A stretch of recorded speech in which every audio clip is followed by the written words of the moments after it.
ប្រលឹមថ្ងៃសុក្រទី13ខែមីនាឆ្នាំ2026នៅមុខព្រះបរមរាជវាំង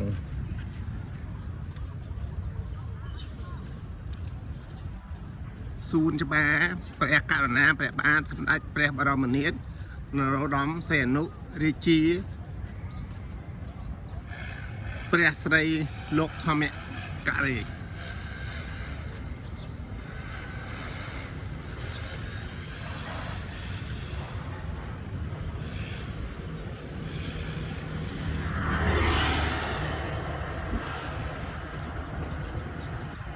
ដំឡើងគេ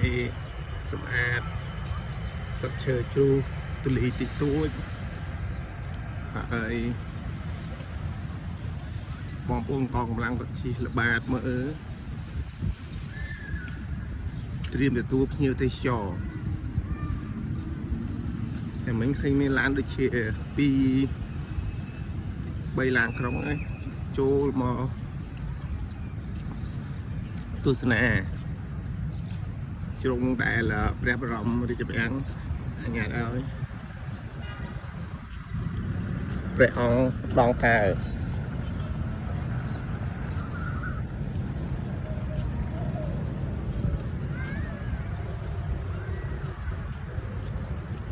ឃើញព្រៀបច្រើននៅព្រៀបតំណាងឲ្យសន្តិភាពសុខសន្តិភាពអភិវឌ្ឍ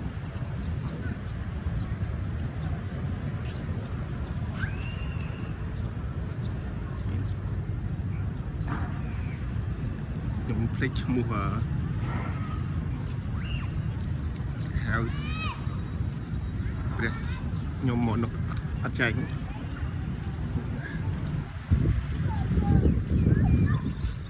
រាជធានីភ្នំពេញព្រះបរមរាជវាំងនៅចំមុខទន្លេចតុមុខ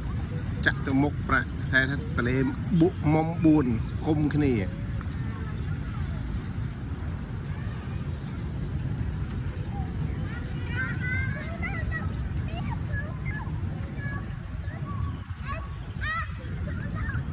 ក្មេងសុខសប្បាយជាមួយនឹងបរិយាកាសស្រស់ស្រាយបងសុំសួរមួយនេះគេហៅគេពេចបាត់អីប្រាសាទច័ន្ទឆាយាគេហៅប្រាសាទឬក៏វាមានអូខេខ្ញុំហៅនឹកឃើញតែខ្ញុំនឹកឃើញខ្ញុំសួរគាត់នៅហ្នឹងគឺប្រាសាទច័ន្ទឆាយានៅមុខព្រះបរមរាជវាំងប្រាសាទច័ន្ទឆាយាសូមទម្ងន់សលេងផងទៀតប្រាសាទច័ន្ទឆាយាមុខព្រះបរមរាជវាំង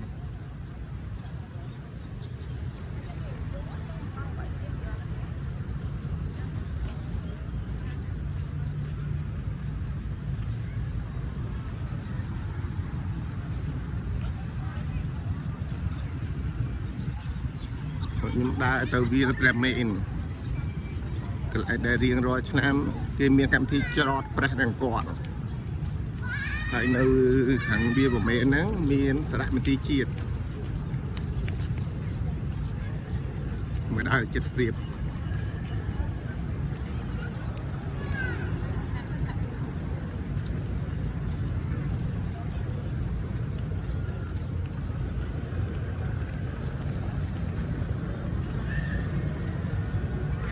ព្រៀបតំណាងឲ្យសុខសន្តិភាព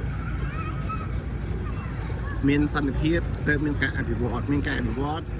ទៅពង្រឹងវិស័យអប់រំពង្រឹងសេដ្ឋកិច្ចពង្រឹងចំណេះដឹងរួបរวมការពារបូរណភាពទឹកដីស្រឡាញ់ជាតិស្រឡាញ់សាសនាស្រឡាញ់ព្រះមហាក្សត្របាបញ្ញារបស់កម្ពុជាជាតិសាសនាព្រះមហាក្សត្រ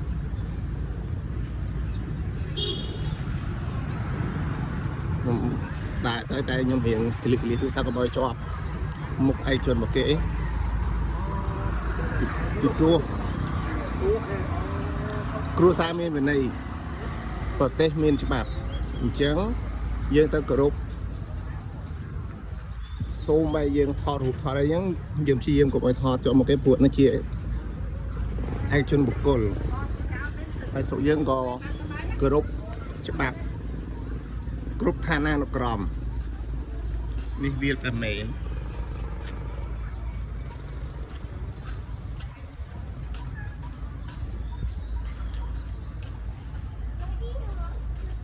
លើព្រះបរមរាជវាំង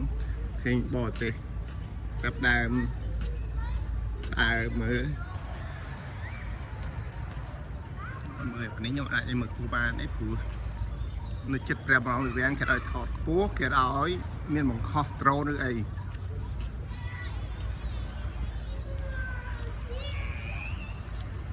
ឃើញឲ្យតែកន្លែង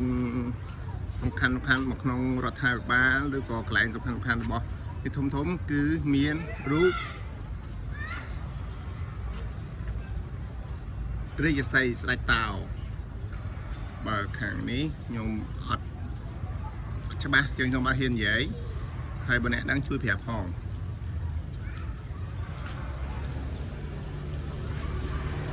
ហើយបើតាមខ្ញុំដឹងតាមការខ្ញុំស្រាវជ្រាវគឺទីណាមានដើមត្នោតដីរបស់កម្ពុជាយើងដល់ទីនឹងចឹងហើយគ្រប់ទីកន្លែងគឺមានដើមត្នោតជានិមិត្តសញ្ញានៃរុក្ខជាតិរបស់កម្ពុជាលើកលែងបរទេស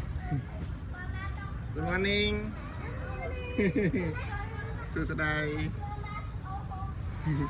លើកលែងគ្មានបរទេសនាំម្ដាយគេដើរហាត់ប្រាណតែខ្ញុំអាចជាប់មុខគេបានទេ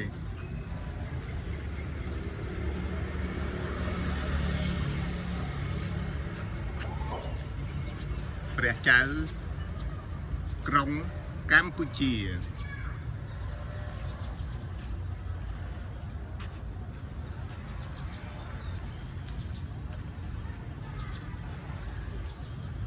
ខាងនោះសារមន្ទីរជាតិជាប់ព្រះបរមរាជវាំងហើយមុខសារមន្ទីរជាតិនោះខាងក្រោយនោះសារមន្ទីរជាតិផ្សេង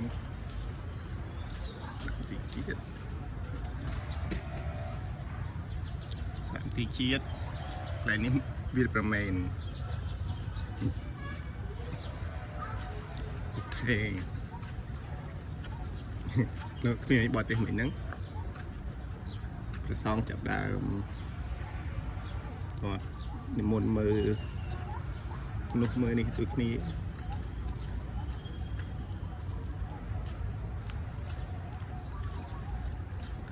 មកខ្ញុំឲ្យមើលសញ្ញានៅចិត្តព្រះបរមរាជវាំងហាមបង្ហោះដ្រូន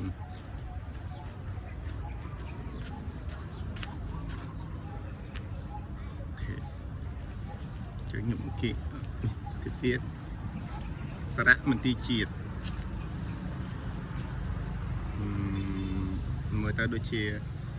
គេឲ្យចូលបានទេខ្ញុំមិនអាចចូលទេវិថីព្រះអង្គឯង